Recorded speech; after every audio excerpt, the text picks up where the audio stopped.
Hey everyone, Daniela here with Addo Aesthetics, and thank you for joining us for your weekly dose of inspiration, education, and encouragement.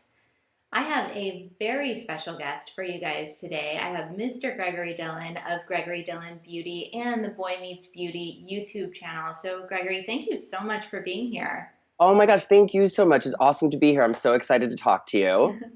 So, I first found you through YouTube, through your YouTube channel about a year ago, and I thought your videos were really fun, really engaging, and they eventually led me to your website.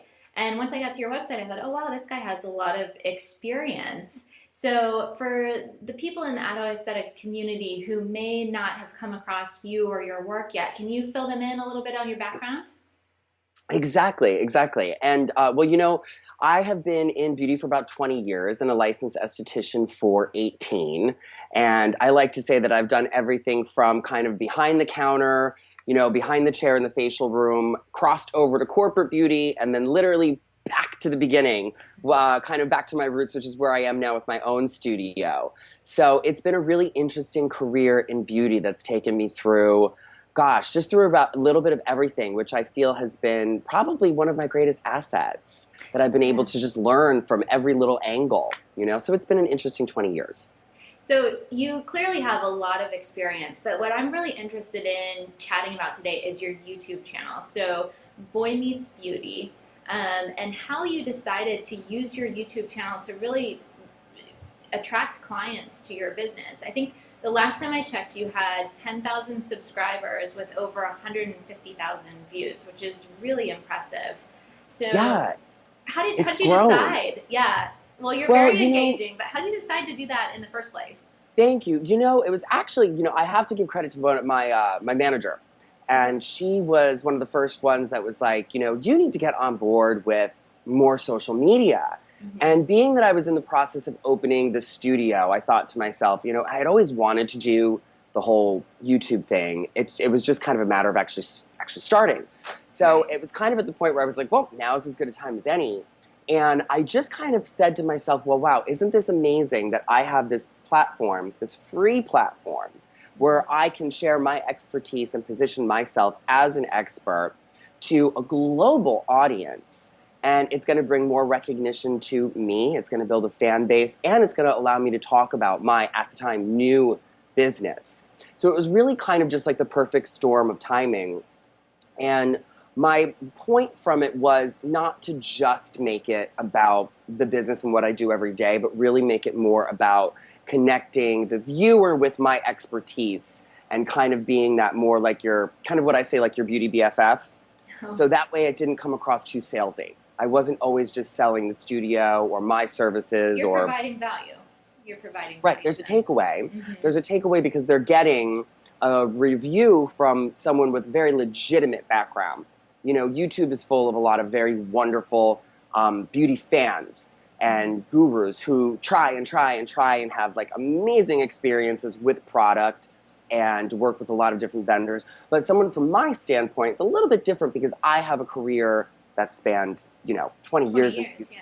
So my offering is going to be a little bit different. And I think that's where the audience really started to take to it was that they said, well, wait, this guy gives us kind of the fun of all of our other, reviews and favorite beauty people, but he's actually got, this The crazy education. experience, crazy experience that spans like what probably is the typical age of a lot of the YouTubers.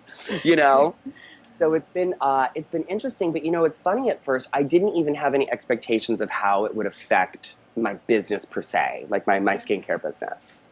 So, what was the technical side? What was the learning curve on the technical side of things? So, this I think it's really appealing for estheticians who are wanting to get involved in social media and do things that are low cost to that can help build their business. But editing the videos, the lighting, all of that kind of stuff. Was there a big learning curve, or was it something that was pretty simple to figure out? I will be completely honest. It was crazy learning curves because, I'm not the most tech savvy guy, admittedly. But I told myself that from the beginning. I said, let's do a version of this that's not going to require quantum amounts of time to shoot and edit, because running a business, I'm not going to have that. So I needed to simplify things. So I knew my approach the whole time was going to be a little bit more basic. And I was okay with that because I said, it's okay if it's basic, just make up with it, make up for what's not there in content. And it really was going from how I shot things and the setup and having to, get lights, and learn which techniques work. And then what I ended up doing was I actually shoot everything on my iPhone. Oh, really? And I do. Everything is shot on my iPhone because it shoots in HD. And then I edit it on my iPhone. Everything's edited in iMovie because my whole thought process is like I need to be able to maximize on my time. So I can literally just, while I'm in between clients, click on iMovie, pick up that video and start to drop in the pieces and put it together and edit it really, really quickly. My edits are really simple. Mm-hmm. And I'm just now learning how to do different kind of like techniques and play. But I do actually want to keep it simple so it doesn't start to interfere with the nuts and bolts of my regular business, which is more of a breadwinner versus the YouTube channel. But there was definitely, it took a lot. Like, if you watch the earlier videos, I used to shoot them in front of my desk with the lights, and now it's actually just kind of like in my living room with natural light, which is so much easier and so much better with a little help with other lights. It's all about the good lighting. I know. Yes. And it was just really about kind of watching them. And then obviously, honestly, the viewers will give their feedback. Viewers on YouTube are not afraid to be like, oh my God, we love you, but do this, and don't do this. And then learning a lot from some of my friends too, who helped me out and collaborated. My good girlfriend, Rachel Talbot, who has an amazing following. I did some with her and just kind of was able to learn. But you got to be open to that. It's going to be one of those things where if you hop in the first time, you're not going to nail it on the first shot. You're probably going to film something way too long. If you go back, my old videos are like 10 to 15 minutes, and now they're typically like on, probably like 5 to 9. Because I you think lose that engagement at a certain point. Absolutely. I noticed that too. Yeah. So for an esthetician who is wanting to get involved in this, would you say go for it all the way? Or is there any advice that you would give them for someone who's like, I'm thinking about starting a YouTube channel? Like, what about maybe you wouldn't have an introvert or someone who's very camera shy. No, yeah, absolutely. If you're gonna then here's the whole entire thing is a lot of and I learned this from actually doing TV, is that a lot of what you do on camera is lost in translation. Mm-hmm. So for it to come through to someone watching a video, you need to dial it up a little bit. Mm-hmm. Whereas in person, if you and I were having that conversation, you may be like, oh, he had a lot of caffeine today. But it shows on video and it shows really, really well. And that's my personality. It's kind of upbeat and bubbly. But yes, if you are an introvert, if you are quiet, if you aren't super comfortable with public speaking, it's probably not going to be your forte. Mm-hmm. That doesn't mean you could not partner with someone and have a channel where you find someone and you're doing coming up with the content and coming up with the products and sourcing out products and spaces to shoot. My other thing is before you commit to it. Like, know that you're not going to put up 3 videos in a month and get to 50,000 subscribers. It just doesn't happen that way.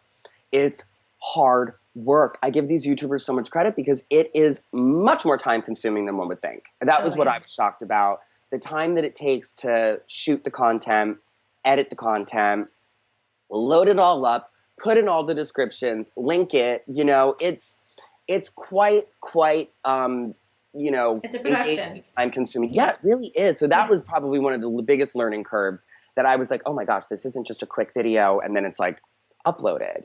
And then you have to keep the content fresh. Right. And another piece of advice is have a takeaway. Always make sure that there's a learning piece there, which is what I always did. So when I talk about, bottled water, we're talking about bottled water today. I'm going to teach you, do I like bottled water? Do I not? Why would you possibly? What are the benefits of bottled water? Then I'm going to give you options. I'm going to give you shopping options from 99 cents to $4. Yeah, I love that. I think having something actionable, like a takeaway, like you said, is very important in videos. Yeah, because a lot of people want to know. So if you're talking about, alpha hydroxys, you can go on and on and on, but they're going to want, about why you like them or, what this product is, what that product is. But there needs to be a little bit of a deeper education. And that was part of my point coming as, 2 decades of aesthetics. I wanted them to be able to just get a little bit more juiciness from me. And then you've seen too the way I kind of break it down. Yeah. I'm always just very like blunt. And I'll talk about a product I love that's $5. I'll talk a product that I love that's $250. And without always pushing too much of me with the services, because you don't want it to come across too salesy, and that's happened to me before. Well, I think that you do a great job. Your videos are fantastic, and I think that the estheticians and aesthetic experts in the Addo Aesthetics community are going to love this video. I am going to include links to Gregory's YouTube channel and his website below this video, so anyone that wants to stay up to date with him can do so there.